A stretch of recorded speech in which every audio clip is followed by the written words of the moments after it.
Payal, first of all congratulations, आपका खेल लोगों को काफ़ी पसंद आया, आपको लोग काफ़ी पसंद कर रहे हैं, लेकिन कहीं ना कहीं कहा जा रहा है, लोग ऑडियंस कह रहे हैं कि ये जो एविक्शन था अनफेयर था, तो इस पर आपका क्या रिएक्शन है? बिल्कुल सही कहा जा रहा है। ये जो एविक्शन हुआ है, मैं एविक्ट हुई हूँ इस गेम से, वो अनफेयर था। मुझे इस गेम में अभी और खेलना था, मैंने तो खेलना स्टार्ट ही नहीं किया था।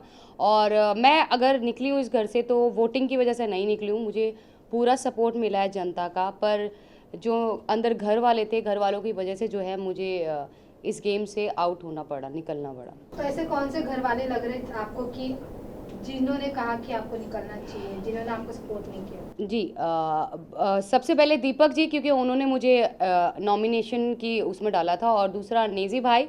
और नेजी भाई का मुझे बुरा नहीं लगा, क्योंकि उन्होंने कल के एपिसोड में बोला है कि मैं बहुत मतलब मुझे बहुत बुरा लग रहा है कि पायल मेरी वजह से गई है, और शायद मेरा वो डिसीज़न गलत था। तो जो एक थोड़ा सा दुख था मुझे भाई को लेके कि उसने उन्हें ऐसा बोला, वो अब क्लियर हो गया है कि उनको ये एहसास हो गया कि उनकी वजह से आज मैं उस गेम में नहीं हूँ।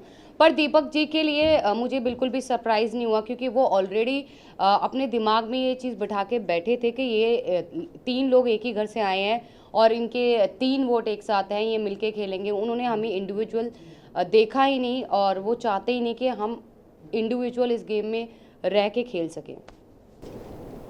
वेल आपने दीपक जी की बात करी, मैं बात करूँ नीरज जी की। उन्हें ऐसा लगता है कि दीपक एज अ विनर निकल सकते हैं। वो बहुत अच्छे प्लेयर है, जस्ट बिकॉज वो अभी व्हील चेयर पर है या उनका फ्रैक्चर है, इसी वजह से वो अपनी गेम को ज़्यादा एक्सप्लोर नहीं कर पा रहे। क्या कहना है आपको इस बारे में? मेरा कहना ये है, दीपक जी बहुत ज़्यादा एक्सपीरियंस्ड है, उनको चीज़ें बहुत ज़्यादा पता है हम लोगों से ज़्यादा, ठीक है। पर जो उनकी मेडिकल कंडीशन है उसकी वजह से वो उस गेम में अपना जो उनको देना चाहिए वो नहीं दे पा रहे हैं। वो मेडिकल कंडीशन की वजह से बेड पे रहते हैं, उनको बेड से उठा के मेडिकल रूम तक ले जाने के लिए भी 2 लोगों की ज़रूरत पड़ती है। तो मुझे ऐसा लग रहा है कि उनको इस वक्त ना बुला के शायद नेक्स्ट सीज़न में अगर बुलाते तो वो शायद बहुत ज़्यादा अच्छे से खेलते और शायद विनर भी हो सकते थे। पर इसी के साथ साथ ये भी जानना चाहेंगे, शिवानी का और अरमान जी का जो फाइट हुआ था, उस दिन मॉर्निंग में, अगले दिन मॉर्निंग में सना मकबूल, पलोमी और शिवानी बैठी थी और अरमान सामने की तरफ बैठे थे आप लोगों के बीच में। तब शिवानी को उन्होंने ये कहा था कि ये इंसान पर भरोसा नहीं करना, और वहीं हम दूसरी तरफ सोशल मीडिया पर देख रहे हैं कि शिवानी ऑलरेडी एक ब्लॉग बना चुकी है अरमान जी के साथ। मतलब वो उनको पहचानती है 2 साल पहले की। वो 2 साल पहले एक्चुअली क्या था कि मेरी एक हम लोगों की ग्रैंड मैरिज हो रही थी, मेरी और अम्मान की। मेरा सपना था जो वो पूरा कर रहे थे। तो उस ग्रैंड मैरिज में शिवानी ऑल्सो इनवाइटेड, वो इनवाइटेड थी। उस टाइम तकरीबन उसके 1.5 मिलियन या 2 मिलियन सब्सक्राइबर थे यूट्यूब पे। तो वो हमारी शादी में आई थी इंजॉय करने, तो वो 2-2.5 साल से हमें ऑलरेडी जानती थी जी। वेल अभी ये जो उन्होंने कहा है कि इन पे भरोसा नहीं करना चाहिए, वो बहुत शातिर है, क्या कहना चाहोगे इस चीज़ को लेकर आप? शिवानी के लिए आप बोल रहे हैं? यस। जी, शिवानी, क्योंकि गेम के अंदर आने के बाद जिस जिस शिवानी को हम जानते थे वो शिवानी उस गेम में रही नहीं। वो मतलब कहते हैं ना कि वो पहले से प्लान करके गई है, मुझे ये करना है तो मैं कैमरे के सामने रहूँगी, मैं ज़्यादा दिखूँगी। तो वो वही काम कर रही है। वो अपनी भाषा को लेके बार बार बोलती है कि मेरी भाषा लोगों को समझ नहीं आती।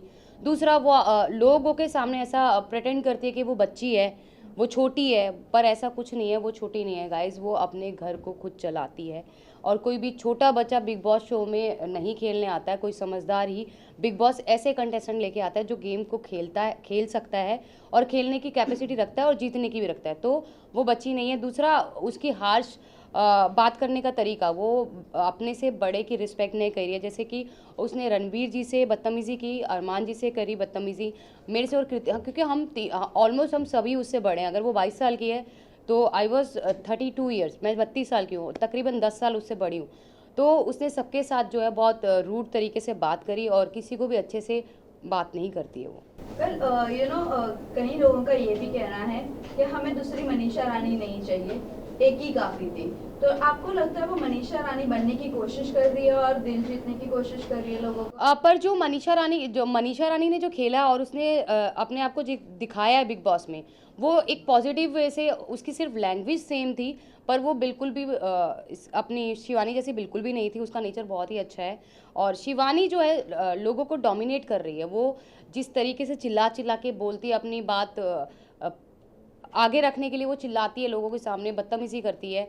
जैसे बहुत सारे लोगों, ऑलमोस्ट सभी लोगों से उसकी सिर्फ चंद्रिका और सना मकबूल और विशाल, शायद विशाल से भी उसका झगड़ा हो चुका है। ऑलमोस्ट सभी घर वालों से उसका झगड़ा ऑलरेडी हो चुका है।